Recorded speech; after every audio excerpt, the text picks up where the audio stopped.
Estimados amigos de Voces Milano, soy el doctor Ludwig Álvarez Rengifo, abogado economista. Les envío un atento saludo. Estamos transmitiendo directamente desde Ecuador y lo hacemos emocionados y encantados de poder conversar con todos y cada uno de ustedes en diversas partes del mundo, allá en Europa, en Francia, donde están nuestros compatriotas ecuatorianos, en España, cómo no, en México, en Estados Unidos y en todas las latitudes del globo terrestre, que por medios digitales ahora lo podemos hacer. El mundo en días pasados, con mucho asombro, estupor y, por qué no decirlo, con temor, un temor bastante fuerte, bastante grande en tanto y en cuanto Rusia, por supuesto, es una potencia militar y no solamente en ese sentido, sino también nuclear.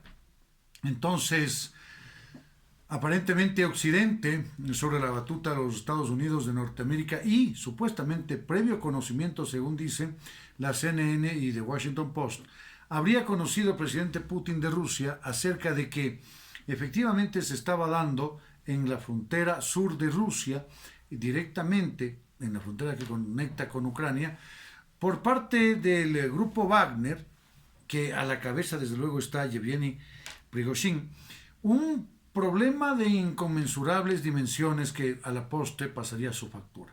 Pero ¿quién es Prigozhin?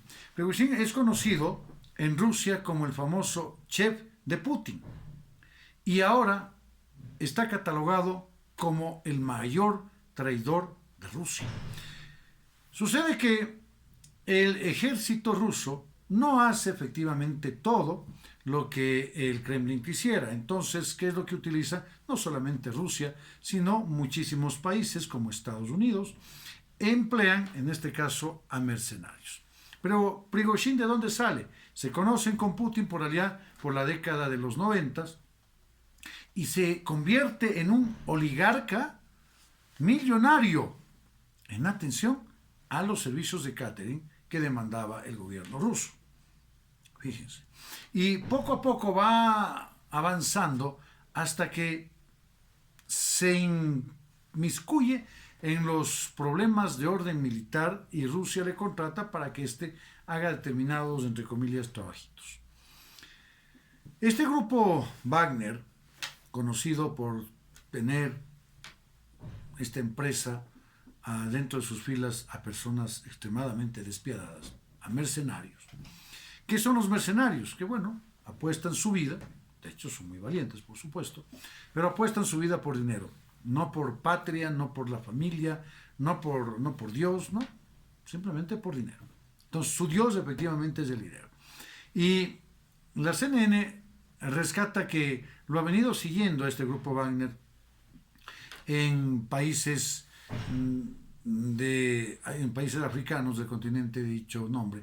¿Y qué sucede? Que ha evidenciado, se ha demostrado que este grupo tiene evidencias de torturas inconmensurables. A una persona le habrían inclusive con un mazo molido las piernas, molido las manos, después después murió, después de un sufrimiento impresionante. Y era el grupo que sacaba la frente por Rusia en esta malhadada guerra bélica entre Ucrania y el gran oso asiático, entre el gran oso ruso. Pero ¿qué es lo que sucede más allá de eso? Que mientras las tropas militares regulares rusas no podían avanzar en Ucrania por la gran resistencia heroica de ese pueblo, pero que también, hay que decirlo, esa resistencia viene dado porque muchos países de Occidente le están endeudando hasta el tope para poder tener, obviamente, muchísimas ganancias en Ucrania post-guerra. Entonces, ¿qué es lo que sucede? Precisamente este grupo Wagner, a la cabeza Prigozhin, era efectivamente el que gozaba y el que mostraba todos los avances. ¿Y por qué? Porque eran despiadados. Y también era conocido porque envía a la trituradora en el frente ucraniano a las tropas, a los voluntarios que no tenían experiencia. Y eso es lo que reclamaba básicamente frente al gobierno de Putin, que no hay una planificación de vida, que no está el ministro de Defensa atendiendo en su oficina de lujo los aspectos más importantes de la guerra y requería más apoyo. Posteriormente, Putin aparentemente quiso tener todo controlado como siempre lo ha hecho y necesitaba que se genere un contrato en el que puedan adherirse, en este caso, las fuerzas de los mercenarios de estos grupos paramilitares. ¿Y qué es lo que sucede? Que desata la furia de Prigozhin, que desde luego estamos más que seguros que fue aupado por el gobierno norteamericano y los países de Occidente, y tenemos que se produce una avanzada, un convoy militar hacia Moscú. ¿Qué es lo que sucedió? Las fuerzas militares rusas no permitieron que se dé esto, pero vimos a un presidente Putin desencajado, a un presidente Putin que en primera instancia manifestó que iban a ser muy contundentes en lo concerniente al castigo, estimados participantes. Nosotros veíamos un presidente completamente desconocido, ¿no? Esa fue la impresión que a todos nos dio cuando manifestó el famoso castigo, entre comillas, inevitable. Pero vean, posteriormente dice, sobre la base de la intercesión del presidente bielorruso, estamos hablando que no, que vamos a hacer lo siguiente, que no le vamos a castigar por rebelión. Entonces, bueno, ¿qué es lo que sucede? Que va a operarse inclusive hasta un indulto. Estimados participantes, hasta un indulto. Bueno, lo cierto es que Putin se vio obligado a retroceder, que eso fortaleció la imagen de Putin frente al resto del mundo. Bueno, es muy discutible, porque si es que esa fue la estrategia y fue arrasando con todos los detractores que existían en Rusia con atención a la guerra, no hizo otra cosa sino debilitar el frente ruso en atención a la guerra con Ucrania. Entonces, ¿qué positivo fue eso? Hablaríamos de que a la postre fue algo enteramente negativo, algo que no se debía haber realizado, pero que el Kremlin supuestamente y el mismo presidente Putin sí conocía.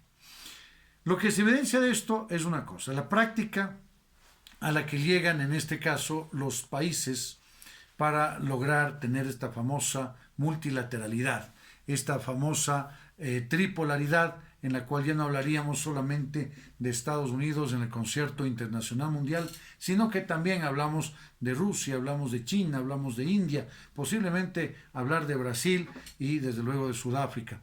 Pero lo que en realidad evidencia, lo que ciertamente se nota, es que las guerras, como lo fue la Primera Guerra Mundial, la Segunda, casi digo la tercera, esperemos que nunca se produzca, obedece exclusivamente a intereses económicos. Y esos intereses económicos son los que se develan efectivamente cuando se contratan grupos económicos mercenarios con ejércitos paramilitares que a la postre en principio son obedientes y que después se convierten en traidores. La lógica es clara: no tienen una patria a la que sirven, ofrendan su vida no por un ideal, no por valores, no por principios. Valientes, por supuesto, pero el único Dios que un mercenario conoce sería el Dios del dinero. Entonces, este grupo es conocido, este grupo Wagner, por inclusive generar aparentes tratos crueles, inclusive con sus propias tropas. Miren lo que sucede en palabras de CNN sobre la base de un entrevistado, un teniente coronel norteamericano. Le envían al triturador de carne fresca. ¿Cuál es la carne fresca? Soldados inadecuadamente preparados, soldados que no tenían conocimiento, voluntarios. Estimados participantes, estimados amigos de Voces Milano, miren ustedes lo que sucede cuando tenemos inconsistencias de esa naturaleza. Anhelemos que esta cruenta guerra definitivamente termine y que el granero del mundo, el granero de Europa por lo menos, empiece nuevamente a producir los bienes necesarios para que tengamos mayor oferta de trigo y consecuentemente Estados Unidos deje de proveer a Europa y se concentre en la proveeduría americana, el precio de trigo baje, entre otros países, para Ecuador y consecuentemente tengamos la accesibilidad al costo del pan mucho más económico. Miren ustedes cómo esta guerra que está en el viejo continente, ojo, enfrentándole con varias medidas económicas a Rusia, efectivamente tiene repercusiones enormes en el país andino, en Ecuador y en toda Latinoamérica. Por lo tanto, distinguidos amigos de Voces Milano, les envío un atento saludo, un abrazo fraterno y en especial nuestro reconocimiento de siempre a los señores doctor Leonel Ramos y el señor doctor José Grijalva, allí en Italia. Muchas gracias, excelente inicio de semana.